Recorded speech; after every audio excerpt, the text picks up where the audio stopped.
আজি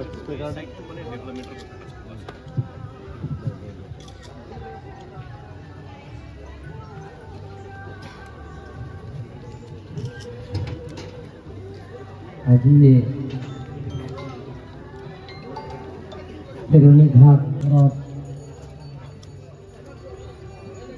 আমাৰ সকলে এবাৰ পূজা কৰা সূৰ্য দেবতাৰ পূজা কৰা সব পূজা ইয়াত ফেৰনি ঘাটত সকলো ৰাইজ ইয়াত আছে আৰু সেই ছট পূজা কমিটিৰ নিমন্ত্ৰণ ক্ৰমে আজি আমি একেলগে অহা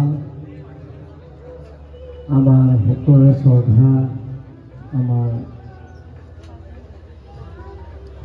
6th SC Parliamentary Constituency of MP অমৰ সিং কিছু ডাঙৰীয়া, সন্মানীয় বিধায়ক বসিত ধান ডাঙৰীয়া, ৰশ্মি কিৰণ ডাঙৰীয়া, লোকেল MC পৱন কুমাৰ ডাঙৰীয়া, প্ৰাক্তন এক্স MC জয় কিষাণ চৌধুৰী ডাঙৰীয়া, ইয়াত ছট পূজা বা এই পুৰণি ছট পূজা কমিটি ভগত ডাঙৰীয়া আৰু লগতে আমাৰ পানজল সিং জেনেৰেল সেক্ৰেটাৰী ফেৰনি ঘাট ছট পূজা কমিটি আৰু ইয়াত সকলো গণ্যমান্য ব্যক্তিসকল আৰু উপস্থিত থকা ৰাইজ, আমি যি চন্দ্ৰ আছে বা পৃথিৱীখন আছে, আমি সকলো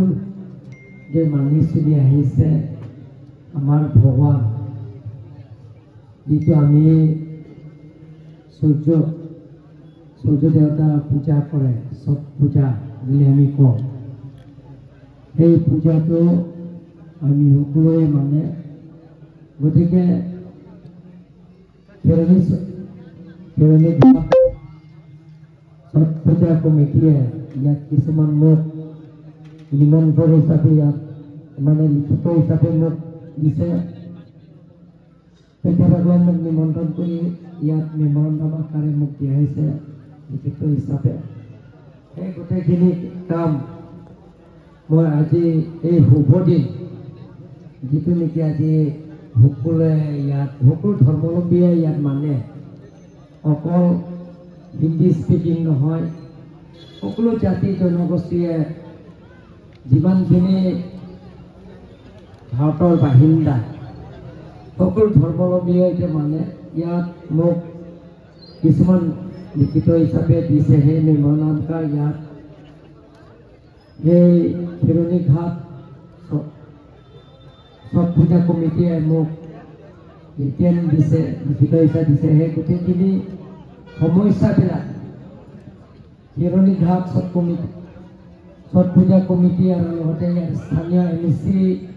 পৱন কুমাৰৰ লগত আলাপ আলোচনা কৰি যিমান পাৰোঁ মই সমস্যাবিলাক সমাধান কৰিম বুলি মই আজি প্ৰতিশ্ৰুতি দিছোঁ। আজি সেই 3 দিন কাৰ্য অকল ইয়াত ফেৰনি ঘাট নহয়, বেলেগ বেলেগৰ ঠাইত কাৰ্বি আংলং, ভাৰতৰ বেলেগ বেলেগৰ ৰাজ্য,